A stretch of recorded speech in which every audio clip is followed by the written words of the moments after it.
ഒരു കാര്യം പറഞ്ഞാൽ കൊള്ളാമെന്നും. സിനിമയിൽ കിടന്നു കൊടുത്തിട്ടാണോ അവസരം ലഭിക്കുന്നത്? എന്തൊരു വൃത്തിയുടെ ലാംഗ്വേജ്. അങ്ങനെയൊന്നുമില്ല. കഴിവുള്ളവന് അവന് ഇൻഡിപെൻഡന്റ് ആയിട്ടുള്ള ആൾക്കാർ വരും. 100% ഞാൻ യോജിക്കുന്നു. നിങ്ങൾ ഞാൻ ഇപ്പോഴും ചോദിക്കുന്നത് ഹനയോടാണ്. അപ്പോഴും ഹന മിണ്ടുന്നില്ല. അപ്പൊ ഞാൻ ചോദിക്കുന്നത് ഹന അങ്ങനെ കിടന്നു കൊടുത്തിട്ടാണോ സിനിമയിൽ ചാൻസ് കിട്ടിയത്?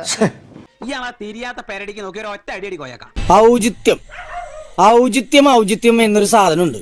ഒരു മനുഷ്യനായ കുറച്ചൊക്കെ ഔചിത്യം വേണം. സെൻസ് ഉള്ള ആരെങ്കിലും ചോദിക്കൂ? നിങ്ങൾ ചോദിക്കൂ? നീ ചോദിക്കൂ? ചോദിച്ചതാണ്. സിനിമയിലൊക്കെ അഭിനയിച്ച ആളാണ്. അപ്പൊ ഈ ഒരു ഫീൽഡിൽ നിൽക്കുമ്പോൾ ഇതിനെപ്പറ്റി അറിയാൻ വേണ്ടിയാണ് ചോദിക്കുന്നത്.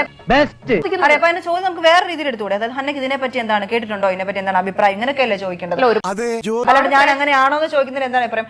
My family is watching, family audience ആണ്, ഫാമിലി കണ്ടുകൊണ്ടിരിക്കുന്ന പ്രോഗ്രാമാണ്. അതൊന്നും എനിക്കറിയാൻ മേല. ഇങ്ങനെ എന്തെങ്കിലുമൊക്കെ പറയുമ്പോഴേ എന്റെ മനസ്സിനൊരു സന്തോഷം ഉണ്ടാവുള്ളൂ. ഞാൻ എന്റെ സന്തോഷം നോക്കിയപ്പോ ഞാൻ തിരിച്ച് ഷാലിനോട് ഈ ചോദ്യം ചോദിക്കാം. How will you feel? ഞാൻ തിരിച്ച് റിയാക്ട് ചെയ്യും. ഞാൻ അത് കേട്ടിരിക്കില്ല. അതെന്നെ ഈ പെൺകുട്ടിയും ചെയ്തിട്ടുള്ളൂ. പക്ഷെ അവളൊരു മര്യാദ കേട്ടിരിക്കണം. ഞങ്ങളൊരു പെൺകുട്ടിയാണ്, ഇവരൊരു പെൺകുട്ടിയാണ്. അങ്ങനെ ചോദ്യം കിടന്നു കൊടുത്തിട്ട് അവസരം കിട്ടും. അങ്ങനെയാണെങ്കിൽ കിടന്നു കൊടുത്താൽ മാത്രം മതിയില്ലല്ലോ. വിദ്യാഭ്യാസം ഉണ്ടായത് കൊണ്ടൊന്നും ഒരു പ്രയോജനം ഇല്ലെന്ന് ഇപ്പൊ എനിക്ക് മനസ്സിലായി. ഹന മിണ്ടാതിരുന്നോണ്ടാണ് ഞാൻ ചോദിച്ചത്. ഞാൻ റിപ്പീറ്റ് ചെയ്തു.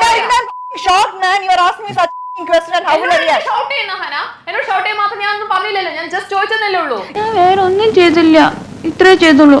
വട്ടാണല്ലേ. ഞാൻ അങ്ങനെ പറയാൻ ഇച്ചിരി മര്യാദ വേണം. ഇച്ചിരിയെങ്കിലും you have to have some അന്തസ്സ് എന്ന് പറയാം. മലയാളത്തിൽ അന്തസ്സ് എന്ന് പറയും. അങ്ങനെ പറഞ്ഞു കൊടുക്ക് സാറേ. ഇൻഡിപെൻഡന്റ് വുമൺ ആണെന്ന് പറഞ്ഞിട്ട് ഒരു കാര്യമില്ല, ബോൾഡ് വുമൺ ആണെന്ന് പറഞ്ഞിട്ട് ഒരു കാര്യമില്ല. എനിക്കിവിടെ വർത്തമാനം കേട്ടിട്ട് ചൊറിഞ്ഞോണ്ട് വരുത്.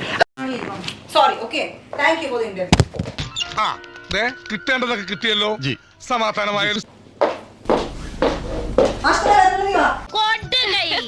പെണ്ണുങ്ങളായ ഇങ്ങനെ തന്നെ